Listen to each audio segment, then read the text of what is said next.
Buenos días, queridos alumnos. ¿Qué tal? ¿Cómo estáis? Espero que sigáis bien. ¿Vale? Vamos a continuar con lo que empezamos ayer, los placeres de Epicuro, ¿no? Vamos a continuar un poco. Vamos a ver hoy principalmente la clasificación que hace Epicuro de los placeres, ¿vale? Estuvimos viendo que lo que propone Epicuro a la hora de vivir nuestra vida con plenitud, pues es la filosofía hedonista, que consiste en una búsqueda del placer. Nuestra vida debe consistir para aprovecharla plenamente en la búsqueda de placer, pero no de cualquier manera, no cualquier placer y no de cualquier manera. Por eso establece una clasificación de los tipos de placeres que existen y esa clasificación de los placeres que existen los divide en tres y entonces al final nos acaba diciendo que para que nuestra vida sea plena debemos optar por uno de ellos, ¿vale? Los demás no nos llevan a la felicidad porque conllevan también más dolor que el placer que traen, ¿no? Entonces, vamos a ver, fijaos, estamos aquí. Em, bueno, leemos primero esto de aquí. Dice, ahora bien, para vivir una vida feliz disfrutando del placer, pensaba Epicuro que había que guiarse por la inteligencia. ¿Por qué? Porque no cualquier placer es válido, ¿vale? Para tener una vida plena. El disfrute indiscriminado del placer puede ser origen de sufrimiento, sobre todo con el paso del tiempo, ¿no?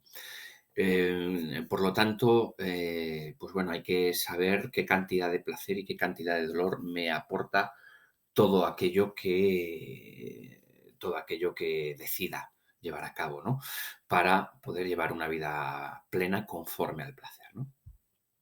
Entonces, distingue entre tres tipos de deseos, apetitos, tres tipos de placeres, ¿no? Fijaos, por un lado estarían los placeres que son naturales y necesarios, que serían los más básicos, ¿vale? Algo necesario, pues por ejemplo, beber agua, ¿no? Pues, por ejemplo, el placer que se siente, la satisfacción cuando tienes mucha sed y bebes un buen trago de agua, ¿no? Entonces eso sería un placer que es natural y además es también necesario, ¿vale? Es necesario beber agua. Luego estaría otro tipo de placeres que serían naturales, pero no necesarios. Aquí nos dice, por ejemplo, los placeres eróticos, por ejemplo, o placeres naturales y no necesarios. Por ejemplo, fijaos, en los primeros, los naturales y necesarios, pues, por ejemplo, tener hambre y comer, alimentarte, ¿no? Natural y no necesario, pues, por ejemplo, eh, comer, pero pegarte un banquete de estos que te comes 4 corderos y te quedas fino. Comer, pero comer muchísimo, etcétera. Es un placer que es natural, pero no es necesario comer tanto, ¿no? Entonces, sería ese tipo de placer, por ejemplo, comer la gula, por ejemplo, ¿no?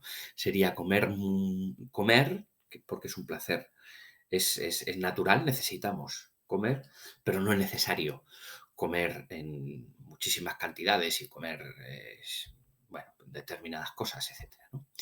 Y luego estaría, por último, los placeres que ni son naturales ni son necesarios, como el que puede sentir un fumador al encender un cigarro, por ejemplo, o como el que se puede sentir, o por ejemplo, un placer que no es natural ni es necesario, pues, por ejemplo, lo que nos puede proporcionar a lo mejor también las grandes riquezas, etcétera. O por ejemplo, es el que nos pone aquí el fumador, ¿no? No es natural ni es necesario, ¿no?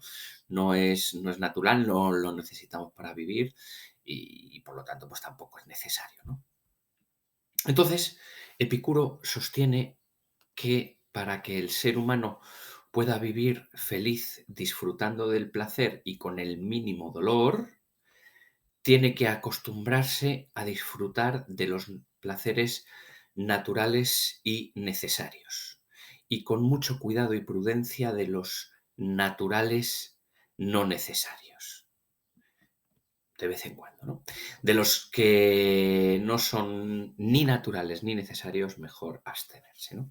Daos cuenta de que, en principio, como os comentaba en la última clase, Epicuro, pues bueno, se le tomaba y de hecho todavía pues bueno, a veces se interpreta como que Epicuro lo que buscaba era el placer, la vida llevada. Sí, pero es cierto, pero el placer de determinada manera, ¿no? El placer, un placer medido, ¿no? Un placer que se pudiera medir, que se pudiera calcular y que no nos trajese dolor. Por ejemplo, un placer natural pero no necesario.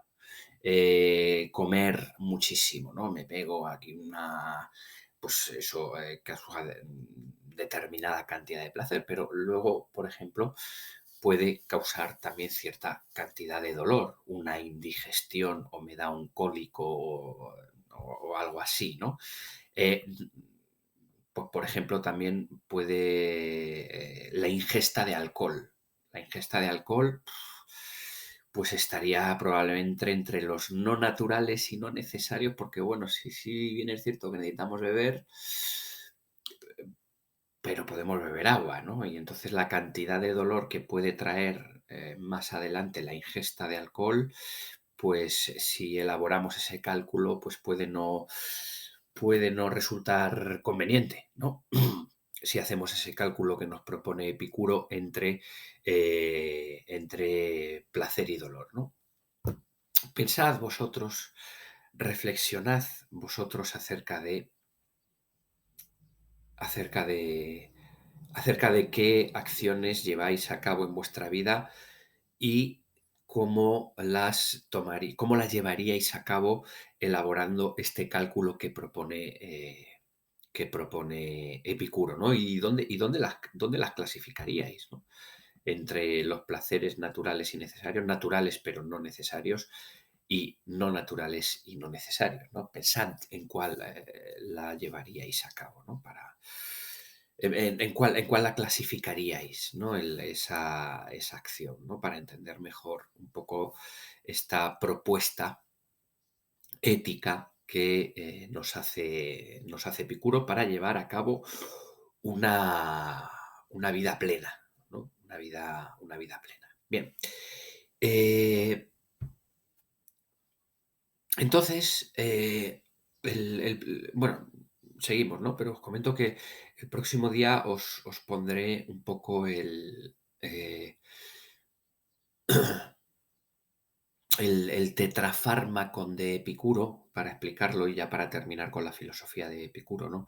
El tetrafármacon que supone como la cuádruple medicina para evitar el dolor, ciertos dolores universales que existen en la vida y que se podría curar un poco con este tetrafármacon que nos propone, ¿no? El próximo día vemos esto, pero vamos a ver un poco el concepto de ataraxia y el de la autarquía, ¿no? Que es una especie de consecuencia de elegir llevar a cabo los placeres naturales y necesarios y prescindir lo máximo posible de los naturales y no necesarios y de los que no son ni naturales ni necesarios, ¿no?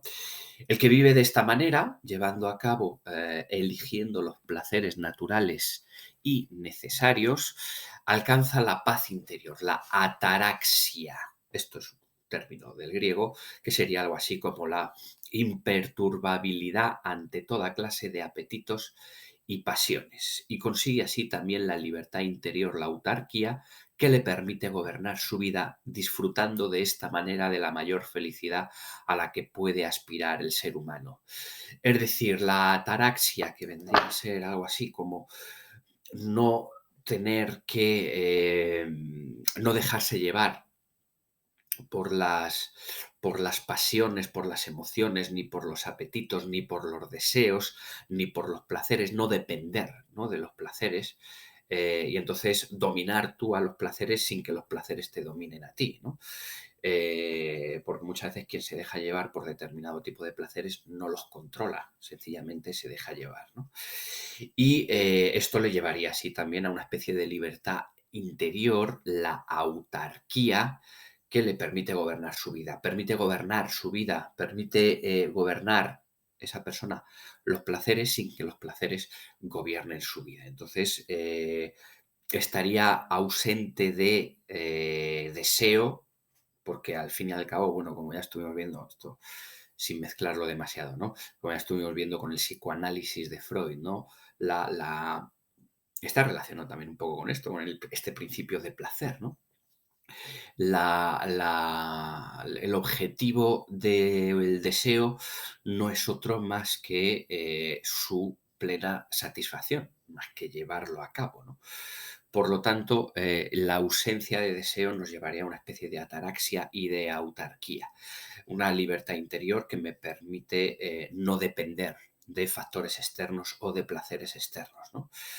Eh, Vendría a decirnos esto Epicuro, ¿no? Entonces, daos cuenta de que Epicuro, al fin y al cabo, lleva a cabo. Epicuro lo que hace es establecer una filosofía, una ética basada en el placer, pero en un tipo de placer bastante moderado. ¿No? Das cuenta de que el tipo de placer que defiende Epicuro es bastante moderado, es el natural y el necesario, ¿no? Para llevar a cabo, para para poder vivir una vida basada mucho en la templanza, sin depender de placeres externos, etcétera, ¿no? Entonces, bueno, ya también un poco por último, aunque esto tampoco es para este pensador que habla de la amistad como una de las fuentes más importantes de placer, la preocupación por los demás, el compromiso con la transformación de la sociedad, son tareas que hay que evitar. Veremos algo de esto también el próximo día, que veamos el tetrafármacon de Epicuro, que es donde vamos a continuar ya el próximo día, ¿vale? El tetrafármacon, que son las 4 medicinas que nos propone Epicuro para evitar el dolor, ¿vale? Que no nos viene aquí en el libro de texto, pero yo el próximo día lo explico porque me parece bastante interesante, curioso y que creo que tenéis que conocer, ¿vale? Así que nada, bueno, lo vamos a dejar aquí. Os mando un saludo muy grande y os agradezco como siempre que estéis ahí y seguimos mañana con más clases de filosofía desde las trincheras. Os mando un saludo muy grande.